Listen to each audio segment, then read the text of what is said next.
Hi friends, this video shows how to create dual apps and use. Please don't forget to subscribe this channel. Please like and share the video. So here you can see one Instagram app. I am going to clone this Instagram app and create one new Instagram app. Go to settings, tap on the settings app icon.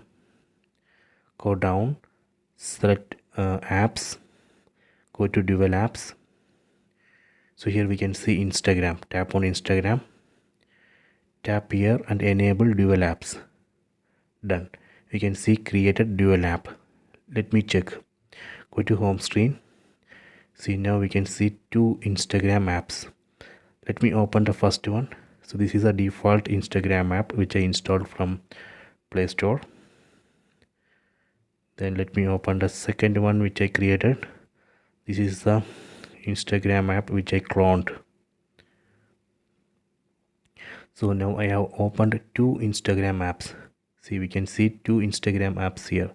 We can use two Instagram accounts. So this way we can create dual apps.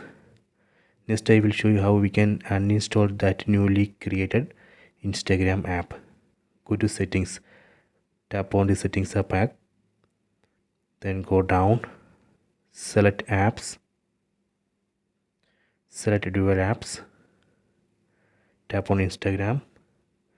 Tap here and uninstall that cloned Instagram app. Tap here. Then tap on OK. See, dual app uninstalled. Go to home screen. See, now it shows only one Instagram app. So this way we can create dual apps and use. Please check it.